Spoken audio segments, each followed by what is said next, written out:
Hello नमस्कार, स्वागत आहे तुमचं कल्याणी की कहाणी 07 या माझ्या यूट्यूब चॅनलवर. तर आज तुम्हाला दिसतंय मी तयारी करून कुठेतरी चालले. तर आम्ही चाललो आहे देवदर्शनासाठी जेजुरीला आणि आमच्यासोबत आहे, दाखवते मी तुम्हाला कोण कोण येते. से हाय. हॅलो. आणि शोधा थोड्या आतमध्ये बाई. हां बस बस. तर आता आम्ही अर्धा रस्ता पोहोचलोय, 50 मिनिटच काहीतरी बाकी आहे. पुढचा ब्लॉग आता आम्ही तिथे कंटिन्यू करू.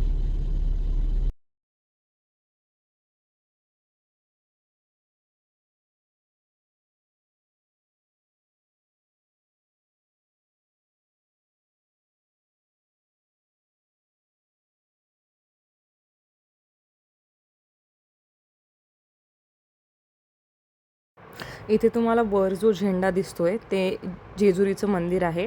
बट आमची एक चुकी झाली, आम्ही ह्या गाडीला फॉलो करत करत मंदिराच्या मागच्या रस्त्याने आलो आणि तिथे आम्हाला एका काकूंनी सांगितलं की तुम्ही इथे रस्त्यावर पार्क करून द्या गाडी, आम्ही लक्ष ठेवू. बट नंतर आमच्या लक्षात आलं की अरे तो रस्ता चुकीचा, आम्हाला समोरून जायचं आहे. मग आम्ही नंतर सिटीतून गाडी टाकून मंदिराजवळ एक पार्किंगची जागा शोधली आणि आम्हाला इव्हेंच्युअली एका ठिकाणी पार्किंग मिळाली. पण आणि आम्ही गेलो त्या दिवशी शनिवार होता, त्यामुळे जास्त गर्दी पण नव्हती. जेजुरीला पोहोचलोय आणि गाडीच्या पार्किंगसाठी जागा शोधतोय. एका ठिकाणी आम्हाला पार्किंग मिळाली होती पण रस्ता नव्हता, म्हणून मग क्षितिज गाडी समोर घेऊन गेलेत. आता आम्ही मंदिरात जाऊ.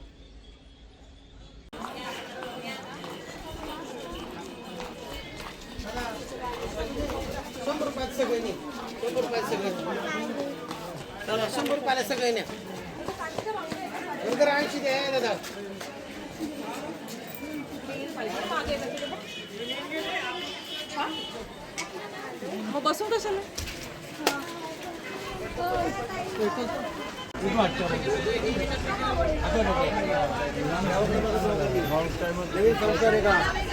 खंडेराया आमच्या नवीन संसारात सगळे पाठीशी राहा. वर्षात पाळणं आणून द्या, आवळे जावळे घेऊन बनवा. काही ना किती पाणी घालत 5 का 11 पायऱ्याचं म्हणून 11 पायऱ्याचं रोज उतारतोय.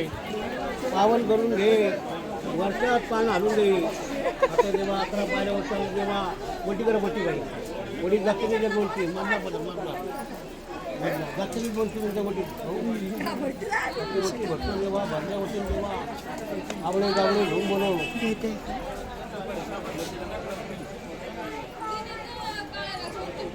लक्ष्मी होती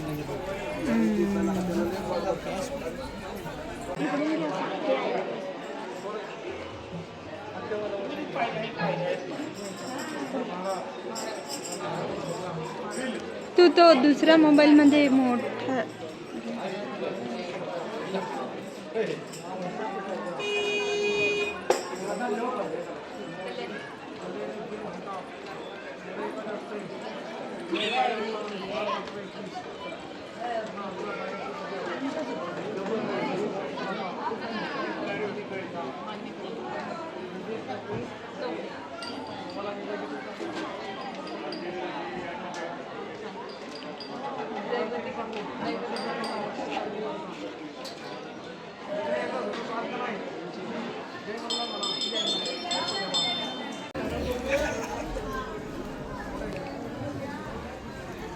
सगळ्या बाजूला माझा पिन्ना पाडला फोन करून करून करून त्या शिक्षण मला फोन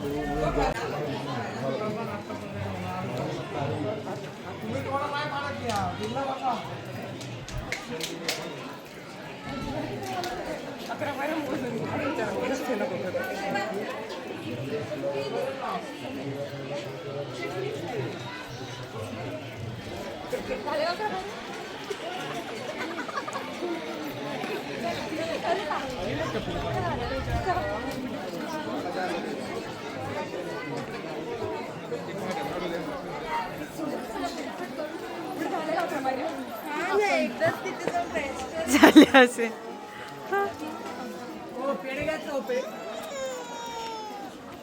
तुम्ही या व्हिडिओमध्ये जो मी लावलेला गजरा बघताय तो मला क्षितिजनेच मंदिरात जायच्या आधी घेऊन दिला होता, बट त्याची क्लिप मी रेकॉर्ड करायचं विसरले. आणि नंतर क्षितिजने मला 11 पायऱ्यांचं हे केलं होतं खाली, की मी 11 पायऱ्या चढवेन माझ्या बायकोला, पण त्यांनी मला 31 पायऱ्या चढवून मंदिरापर्यंत नेलं. आणि शेवटी आम्ही मंदिरात पोहोचलो, दर्शन घेतलं आम्ही. आणि मंदिरात प्रत्येक ठिकाणी एवढी गर्दी होती.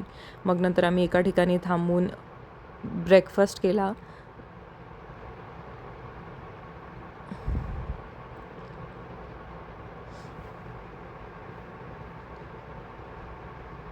आणि आम्ही आमच्या अंगावरचा तो भंडारा झटकला नव्हता, कारण असं म्हणतात की तिथला भंडारा आपण आपल्या घरी घेऊन जावा, अंगावर लागलेला असतो तो.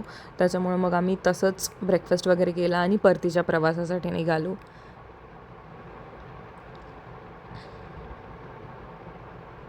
दर्शन आमचं लवकरच झालं, त्याला जास्त वेळ लागला नाही. त्याच्यामुळे आम्हाला घरी पण येताना जास्त वेळ, आम्ही 2-3 तासातच परत घरी आलो होतो. आणि रस्त्यांनी ही विठ्ठलाची सुंदर अशी मूर्ती आम्हाला दिसली. ती मी कॅप्चर करण्याचा प्रयत्न करत होते, पण व्यवस्थित आलं आहे का नाही ते मला माहीत नाही, बट मूर्ती दिसताना खूप सुंदर दिसत होती.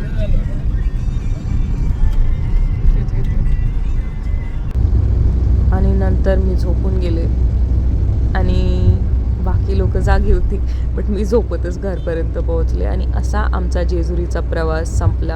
आमचं देवदर्शन करून खूप छान झालं. आपण असेच भेटत राहूया पुढच्या ब्लॉगमध्ये. Thanks for watching.